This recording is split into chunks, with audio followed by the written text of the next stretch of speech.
एक नगर में एक लड़का रहता था और उसका दिमाग तेज था और उसकी खासियत यह थी कि वह किसी भी चीज को बड़ी जल्दी और आसानी से सीख लेता था। जहां अन्य लोगों को किसी काम को सीखने में महीने या वर्ष लगते थे, वहीं पर इस लड़के को उसी काम को सीखने में कुछ दिन ही लगते थे। उसकी ख्याति दूर दूर तक फैल गई थी और कहा जाने लगा था कि उस व्यक्ति के जितना बुद्धिमान कोई नहीं है। परंतु वह व्यक्ति तो जानता था कि वह भीतर से क्या है।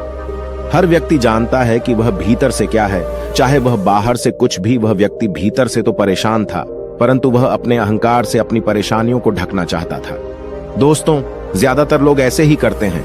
वह व्यक्ति अपनी प्रसिद्धि को और बढ़ाने के लिए तरह तरह के काम सीख रहा था। वह चित्रकारी करना जानता था, वह मूर्ति बना सकता था और वह गीत गा सकता था, और वह दुनिया जहान का हर वह काम सीख चुका था जो उसने अब तक देखे हुए थे।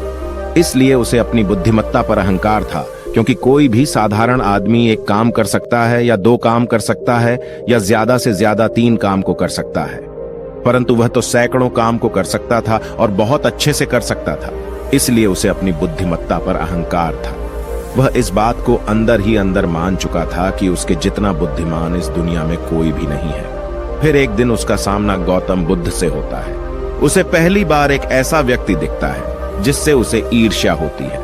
अब तक उसने ऐसे लोग देखे हुए थे जो उससे ईर्ष्या करते थे, और जहां ईर्ष्या होती है वहां तुलना का होना निश्चित है। वह व्यक्ति अपनी तुलना गौतम बुद्ध के साथ करना शुरू कर देता है। वह देखता है कि बुद्ध के पास तो एक भिक्षा का कटोरा है, लेकिन उसके पास धन की कोई कमी नहीं है। बुद्ध के वस्त्र तो साधारण से थे, परंतु उसके वस्त्र बहुत कीमती हैं। बुद्ध तो जमीन पर नंगे पैर चलते हैं, परंतु वह नंगे पैर नहीं चलता। इसी तरह से वह आदमी सैकड़ों चीजों से अपनी तुलना गौतम बुद्ध के साथ करने लगता है, परंतु हर तुलना के बाद भी वह पाता है कि उसकी ईर्ष्या बुद्ध के प्रति 1% भी कम नहीं होती है। वह व्यक्ति मन ही मन सोचता है कि मैं इस बीच से अपनी तुलना क्यों कर रहा हूं, जबकि मेरा जीवन 100 गुना बेहतर है। लोग भी बुद्ध का सम्मान कर रहे हैं। आखिर इसके भीतर ऐसा क्या है जो मुझ में नहीं है और जिसके कारण मेरे भीतर इसके प्रति ईर्ष्या है।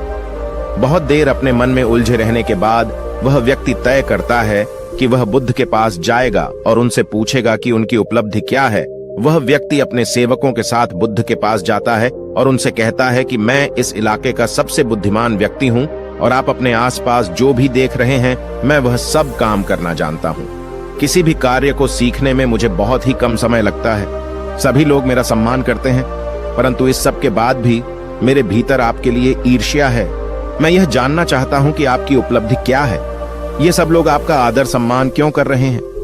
इसके बाद बुद्ध कहते हैं कि वैसे तो मेरी कोई उपलब्धि नहीं है, परंतु तुम कह सकते हो कि मेरी एक उपलब्धि है। वह व्यक्ति पूछता है कि क्या मैं जान सकता हूं?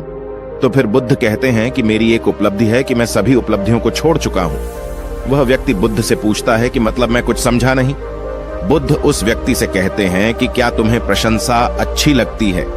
वह व्यक्ति कहता है कि प्रशंसा तो सभी को अच्छी लगती है। उसके बाद बुद्ध व्यक्ति से कहते हैं कि क्या तुम्हें निंदा अच्छी लगती है?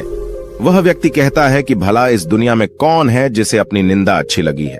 इसके बाद बुद्ध कहते हैं कि जो तुम्हें अच्छा लगता है और जो तुम्हें बुरा लगता है, मैं इन दोनों से भी ऊपर उठ चुका हूं। न मुझे निंदा सताती है और न ही मुझे प्रशंसा प्रसन्न कर सकती है। बस यही अंतर है तुम में और मुझ में।